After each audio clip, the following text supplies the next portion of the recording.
Ich konnte dieses Doppelleben nicht mehr ertragen. Mit nur diesem einen Satz hat Francine Jordi eine Lawine losgetreten. Eine, die seit Jahren nur darauf gewartet hatte, endlich loszubrechen. Die stets strahlende Sängerin, das Aushängeschild der Schweizer Volksmusik, hat ihr Schweigen gebrochen. Und was sie sagte, ging wie ein Donnerschlag durch die Medienlandschaft. Jahrelang hatte sie das perfekte Bild einer Ehefrau in der Zeit des früheren Radstars Tony Rominger gepflegt. Öffentlich zumindest. Doch hinter den geschlossenen Türen spielte sich ein anderes Leben ab. Ein Leben, das sie heute als einsam, kontrolliert und leise zerbrechend beschreibt. Zum ersten Mal spricht Francine offen darüber, warum ihre Ehe mit Rominger, einst als Traumpaar der Schweiz, gefeiert, tatsächlich zerbrach. Und warum sie es so lange geschwiegen hat. Ich habe mich in dieser Ehe selbst verloren.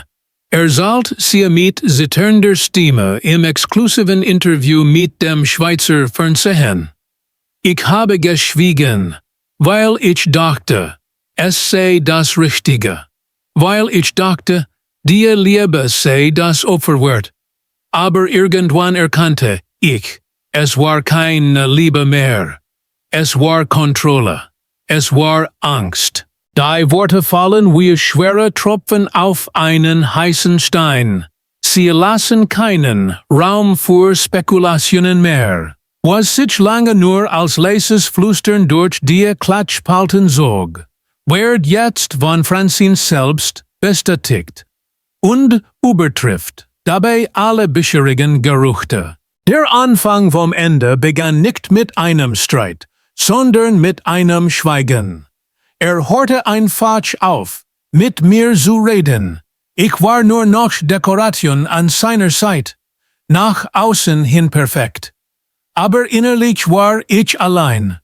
Besonders brisant, Francine deutet an, dass Tony sie in entscheidenden Lebensmomenten gezielt zurückhielt, darunter auch musikalische Projekte, Tourneen und TV-Auftritte.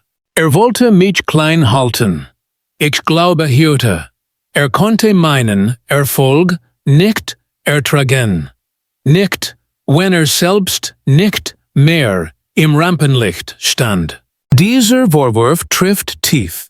Schließlich galt Rominger lange als zurückhaltend, geradezu bescheiden. Doch was Francine nun erzählt, zeichnet ein anderes Bild. Ein Mann, der mit seinem eigenen Verblassen nicht umgehen konnte, der die Bühne seiner Frau als Bedrohung empfand und der sie emotional manipulierte, sie an sich zu binden. Ich erinnere mich an Abende, wo ich heimkam, glücklich von einem Auftritt, und sagte nur, du wirst alt, die wollen dich bald nicht mehr. Doch warum hat Francine all das so lange für sich behalten? Warum das jahrelange Schweigen, das tapfere Lächeln auf den roten Teppichen, die Ausflüchte in Interviews? Die Antwort ist schmerzhaft einfach. Angst. Ich hatte Angst, dass man mir nicht glaubt, dass man mich für die undankbar hält, die den armen Ex-Radstar schlecht macht, die sich nach Aufmerksamkeit sehnt. Dabei wollte ich nur frei sein. Ich wollte einfach wieder atmen können. Es war nicht nur eine Trennung. Es war eine Befreiung. Aber es war auch ein tiefer Bruch mit der Fassade, die sie so lange aufgebaut hatte. Die Reaktionen auf ihr Geständnis ließen nicht lange auf sich warten. Während Fans ihr Mut und Stärke zu sprechen, herrscht in der Schweizer Promi-Welt ein Mix aus Unglaublichkeit und Laserbestätigung. Einige ehemalige Wegbegleiter sprechen von Anzeichen, die man damals nicht deuten konnte. Andere schweigen weiterhin. aus Respekt oder Bequemlichkeit. Und Tony Rominger selbst, bisher bleibt stumm, keine Pressemitteilung, kein Statement, kein Dementi. Ein Schweigen, das lauter wirkt als jedes Wort. Als Francine hingegen hat sich verändert. Sie wirkt nicht mehr wie die perfekt inszenierte Schlagerprinzessin, sondern wie eine Frau, die sich mühsam aus einem goldenen Käfig befreit hat. Ihre Stimme ist klarer geworden, ihre Augen wacher. Ich weiß nicht, was die Zukunft bringt, sagt sie leise zum Ende des Interviews. Aber ich weiß jetzt, wer ich bin und was ich nicht mehr will. Was bleibt, ist ein Beben in der glitzernden Welt der Schweizer Unterhaltung. Ein Beben, das sagt, hinter jeder noch so strahlenden Bühne können Schatten lauern. Und manchmal braucht es Jahre oder Jahrzehnte, bis der Vorhang endlich fällt. Die andere Wahrheit. Ein neues Herz, ein altes Schweigen. Es war nicht nur die Lehre, nicht nur das Schweigen, das Francine Jordi langsam, aber unausweichlich aus der Ehe mit Tony Rominger trieb. Es war auch das, was sie selbst kaum zu benennen wagte. Ein neues Gefühl, leise und zaghaft, gewachsen. Dort, wo jahrelang nur Rückzug war. Ich habe nicht nach der Liebe gesucht, sagt sie. Sie hat mich gefunden, in einem Moment, in dem ich nicht mehr an sie geglaubt habe. Der Bruch kam nicht über Nacht. Vielmehr war es ein langsames Erkalten, ein feines Netz aus Entfremdung, das sich zwischen Francine und Tony spannte. Die Jahre hatten sie nicht nur alter gemacht, sondern auch fremder. Wir lebten nebeneinander, aber nicht mehr miteinander. Francine begann zu schweigen, den Frieden zu wahren. Tony begann, sich zurückzuziehen. Zuerst körperlich, dann emotional. Und als sie schließlich den Mann traf, der sie zum Lachen brachte, war es wie ein Erwachen aus einem langen, dunklen Schlaf. Wer dieser Mann ist, bleibt bislang ein Geheimnis. Francine nennt keinen Namen. Nur Andeutungen. Eine Begegnung bei einem Benefizkonzert. Ein gemeinsames Lachen hinter der Bühne. Eine Hand, die sich wie selbstverständlich anfühlte. Sah mich, nicht die Sängerin, nicht die Ehefrau. Mich. Doch statt dieser neuen Liebe offen zu begegnen, stürzte Francine in einen inneren Konflikt. Jahrelang hatte sie es sich selbst eingeredet, dass Loyalität wichtiger sei als Glück, dass Ehe bedeute, durchzuhalten, selbst wenn man längst nicht mehr lebt, sondern nur noch funktioniert. Ich habe versucht, Tony zu lieben, obwohl ich mich selbst nicht mehr spürte. Das doppelte Leben, die Frau, die auf der Bühne Volkslieder voller Herz sang, und die Frau, die zu Hause kaum noch einen Blick erhielt, wurde zur Qual. Der neue Mann brachte Licht, aber auch Zweifel. War es Verrat oder Erlösung? Sie suchte das Gespräch mit Tony, doch der hörte nicht zu. Laut Francine wie es jeden Versuch, über Gefühle zu sprechen, mit die abwertenden Kommentaren ab. Sagte nur, du hast doch alles, was willst du noch? Und so wuchs in ihr der Entschluss, sich zu trennen.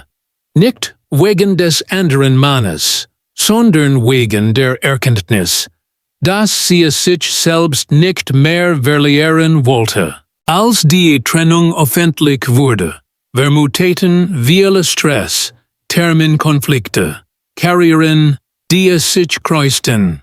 Doch niemand ahnte, dass hinter dem nüchternen Pressestatement eine viel tiefere Wahrheit schlummerte. Die Liebe zu einem anderen Mann, und die Befreiung von einer Beziehung, die längst zerbrochen war. Doch das Schweigen hatte einen Preis. Die Boulevardmedien witterten eine Affäre. Spekulationen schossen ins Kraut. Ein bekannter TV-Moderator aus der Westschweiz, ein Orchesterdirigent aus Deutschland oder gar ein langjähriger Freund aus der Kindheit. Francine schwieg. Bis heute. Nicht alles muss gesagt werden. Manche Dinge brauchen ihren Raum, stillzuhalten. In Interviews meidet sie das Thema. Aber in ihren Liedern tauchen plötzlich neue Worte auf. Nur Beginn, frei atmen, Augen, die mich verstehen. Die Fans spüren die Veränderung. War das also der Wahre-Auslöser? Eine neue Liebe?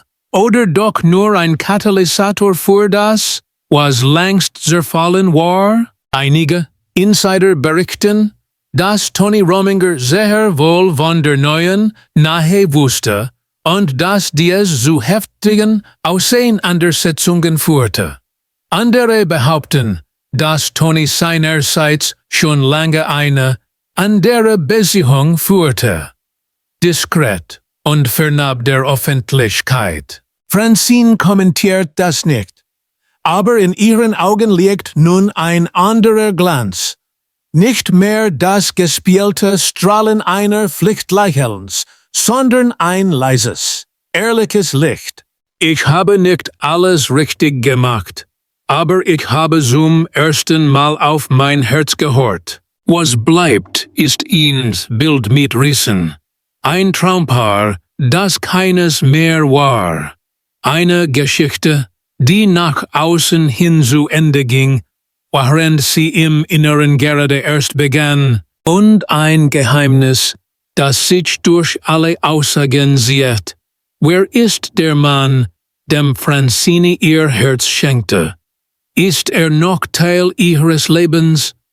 Oder war er nur der Spiegel, der ihr zeigte, wer sie wirklich ist? Die Antwort bleibt in der Schwebe, so wie vieles in diesem stillen, dramatischen Kapitel der Schweizer Unterhaltungsgeschichte. Es war ein Frühlingstag wie aus dem Bilderbuch.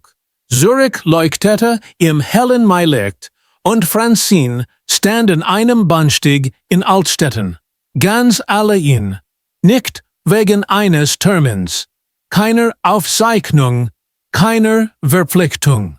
Einfach da, wartend, auf nichts Bestimmtes, weil echt auf sich selbst. In der Gegenwart ist es still sie geworden. Ihr Lächeln ist vorsichtiger, ihr Blick in Interviews schweift öfter ab und doch, etwas an ihr wirkt klarer, aufgeräumter. Aber wer glaubt, damit sei alles gesagt, der irrt. Denn das, was zur Trennung von Tony Rominger geführt hat, liegt nicht nur in der Gegenwart, sondern tief in den Falten der vergangenen Jahre.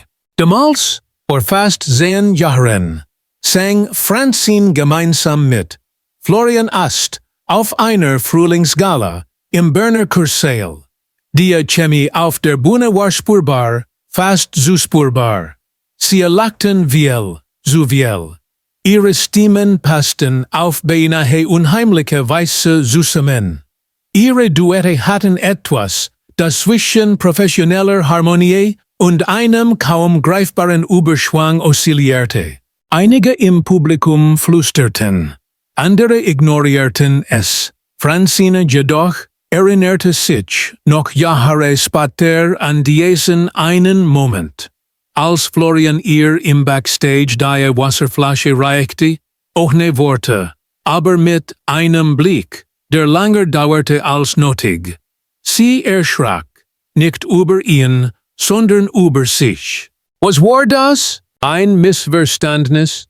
Oder ein leiser Weckruf? In den Wochen danach begannen sie sich öfter zu sehen, rein beruflich zunächst. Doch das Unsichtbare zwischen ihnen wuchs, nicht greifbar, aber doch da. Ich hatte nicht vor, mich zu verlieben. sagte Francine einmal zu einer engen Freundin. Ich wollte einfach nur wieder gesehen werden. Mit Tony sprach sie darüber nie. Wie auch, ihre Ehe hatte sich über die Jahre in etwas verwandelt, das keiner benennen wollte. Eingeordnetes Nebeneinander. Der Exportheld, diszipliniert, ruhig, manchmal fast zu ruhig. Sie, die Künstlerin, voller Gefühl, aber zunehmend gefangen im Korsett der Gewohnheit. War Florian also der Grund für die Trennung? Oder war nur das Symptom einer Liebe, die schon lange vor ihm verblasst war? Manche Beobachter sagen, Tony wusste es längst, vielleicht nicht in Worten, aber in der Art, wie Francine sich veränderte, wie sie wieder begann zu schreiben, neue Lieder, andere Texte. Du bist nicht mehr dieselbe, soll Tony ihr eines Abends gesagt haben, aber vielleicht warst du es auch nie.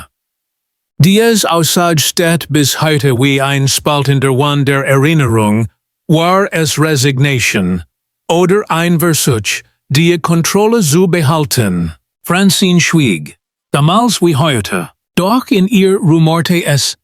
Sie begann, sich mehr und mehr in Proben zu stürzen, reiste allein zu Konzerten, kam später nach Hause, nicht aus Trotz, sondern weil sie wusste, die Lücke, die sie zu Hause erwartete, war größer als jede Entfernung. Der Bruch kam unspektakulär, kein Streit, kein Skandal, nur ein Koffer, der gepackt wurde. Eine Wohnung, die plötzlich leer wirkte. Und zwei Menschen, die sich kaum noch ansahen. Oh, wir hatten uns lange zuvor verabschiedet, aber keiner hatte es ausgesprochen. Der Name Florian Ast tauchte erst später in den Medien auf, die Gerüchte machten die Runde, doch beide hielten sich bedeckt.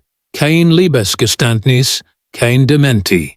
Nur Blicke bei Auftritten. Nur diese vibrierende Spannung, die man nicht sehen, aber spüren konnte. Einmal bei einer Gala in Luzern fragte ein Moderator während einer Live-Sendung mit einem halblachenden Ton: Francine, gibt's eigentlich jemanden, der ihr Herz schneller schlagen lässt, außer dem Publikum? Ihre Antwort: ein kurzes Schweigen, dann ein Lächeln, das so ehrlich war, gespielt zu sein. War das die Antwort? Oder nur ein weiteres Fragment einer Geschichte, die sich ihrer Vollendung weitersetzt? Tony Rominger, inzwischen weitgehend zurückgezogen, äußerte sich nie offiziell. Doch ein enger Vertrauter sagte gegenüber der Presse, Tony ist ein stiller Mensch, aber hat seinen Frieden damit gemacht. Was auch immer in ihm vorging, es blieb hinter verschlossenen Türen. Keine Interviews, keine Briefe, nur eine Andeutung in einem seltenen Auftritt bei einem Sportevent in Lugano. Manchmal gewinnen andere. Und das ist auch okay. Ein Satz, so lapidar wie schwer. Bis heute schweben Fragen über diese Geschichte. Wie lange trug Francine diese Entscheidung in sich? Was war passiert? Hatte sie früher gesprochen? War Florian die Rettung? Oder nur ein Katalysator? Und vor allem, ist es wirklich vorbei? Denn obwohl Francine heute wieder singt, reist, lacht, in manchen Momenten, wenn die Kameras weg sind, wenn die Bühne dunkel wird, wirkt sie kurz wie jemand, der etwas zurückgelassen hat. Etwas, das sie nie ganz loslassen wird. Vielleicht war es Liebe, vielleicht war es Schuld, oder beides. Die Schachtel stand unauffällig in der Ecke, braun, leicht eingedruckt, ohne Beschriftung. Niemand hatte ihr Beichtung geschenkt, nicht einmal Francine selbst, wenn sie nicht in jener Nacht gepackt hatte. Es war kurz nach Mitternacht. Zurich schlief, Tony schlief, aber Francine war hellwach, las fast mechanisch, legte sie Dinge hinein, einen handgeschriebenen Liedtext, das Foto vom ersten gemeinsamen Skierlaub mit Tony, ein kleiner Keramikwogel, den sie als Glücksbringer bei Konzerten bei sich trug. Inzwischen zerbrochen, die Flügel fehlten. Uns war keine Flucht, es war ein leiser Abgang. An jenem Abend vor ihrem Aufbruch war etwas in ihr endgültig zerbrochen.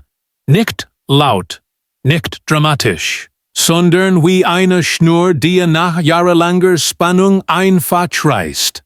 Ich habe mir selbst so lange gesagt, es sei nur eine Phase. Dass die Liebe wiederkommt, wenn man nur fest genug daran glaubt, aber irgendwann merkt man, dass man nicht mehr liebt, sondern nur noch wartet, dass es aufhört weh zu tun. Francine Jordi hatte lange gewartet. Zu lange. Und als dann da war, der Mensch, der nicht nur zuhörte, sondern auch zurücksah, das spürte sie plötzlich, wie einsam sie all die Jahre gewesen war. Florian Ost war kein Held in strahlender Rüstung. Kam nicht mit Versprechungen oder Gedichten. War einfach da. Mit Fragen, mit Stil und mit Blicken, die nicht durch sie hindurchgingen. Wie, ich habe nicht geplant, mich zu verlieben. Ich habe es zugelassen. Das ist ein Unterschied. Sie zog aus, ohne Drama. Kein Knall, keine Tränen, nur ein Zettel auf dem Küchentisch. Ich gehe, bitte such mich nicht, es ist Zeit. Einige Tage später bezog sie eine kleine Wohnung in der Nähe von Interlaken, unweit ihrer Eltern, wieder zurück bei der Familie, zwischen Kindheitsgerüchen, den Bergen, den alten Freunden vom Dorfcafé. Dort begann sie wieder zu atmen und zu singen, nicht für Kameras, für sich selbst. Doch trotz dieser Rückkehr zu den Wurzeln schien nichts wirklich einfach. Die Öffentlichkeit spekulierte.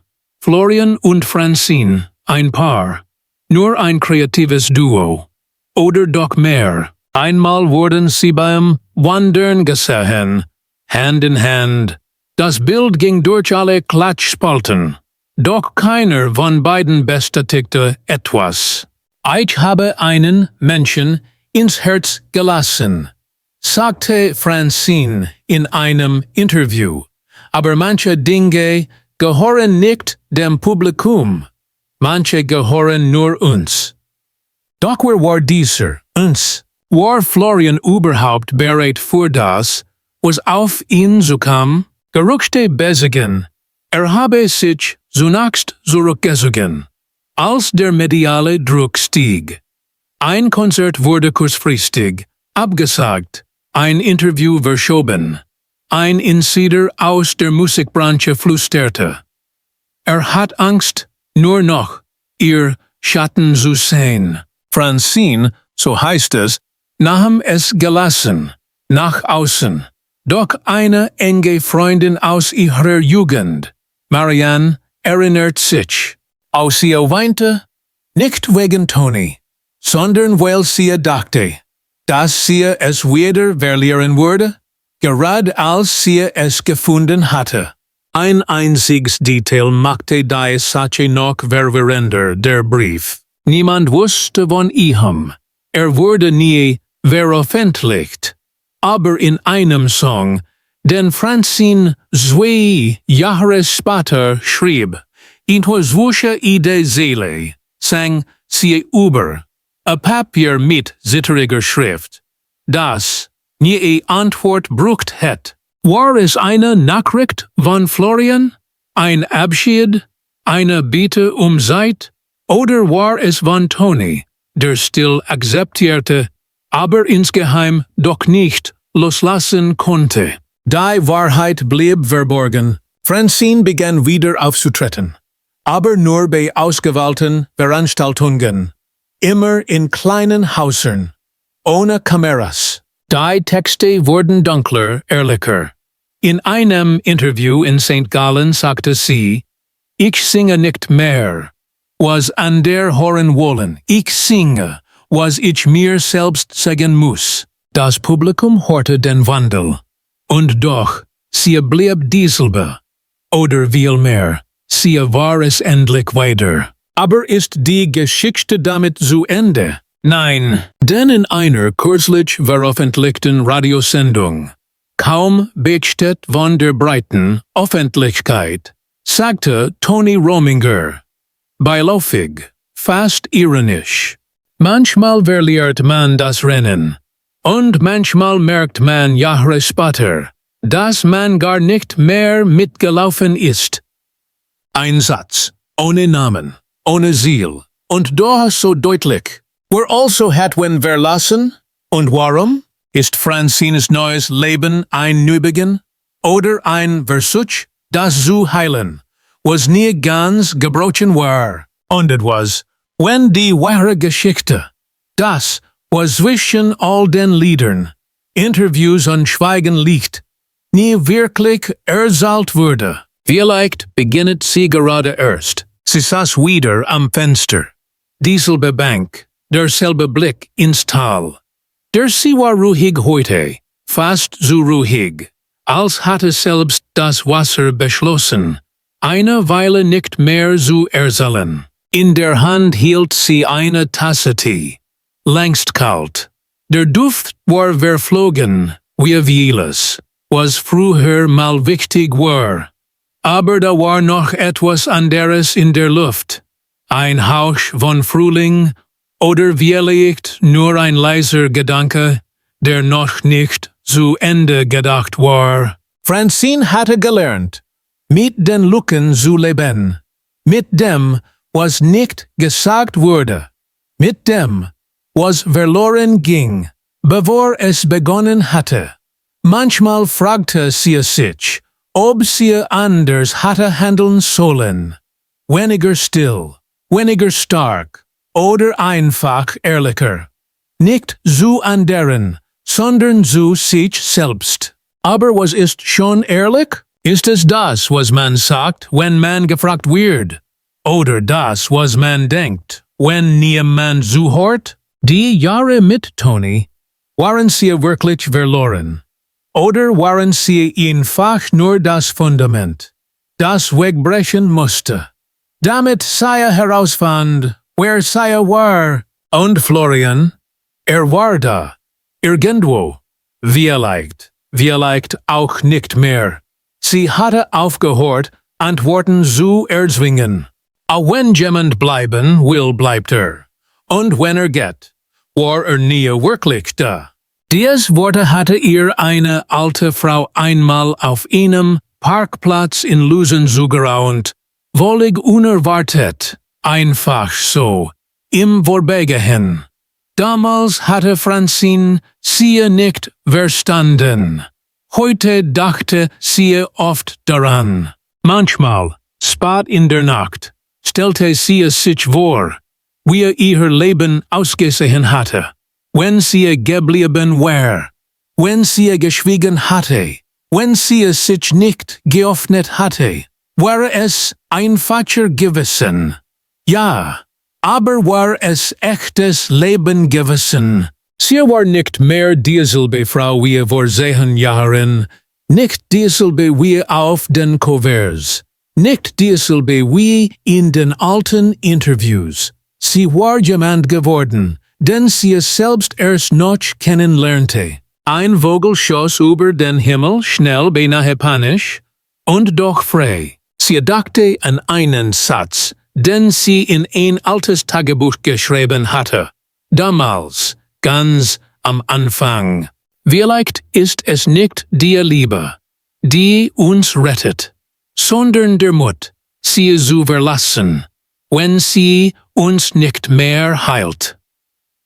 Was blieb, war kein Triumph, keine große Erklärung, nur ein stilles Einverständnis mit sich selbst, ein langsames Nicken in den Spiegel, an Tagen, wo man sich kaum erkennt. Und du, der du das liest, was würdest du tun, wenn du plötzlich erkennst, dass du jahrelang schweigend gelebt hast?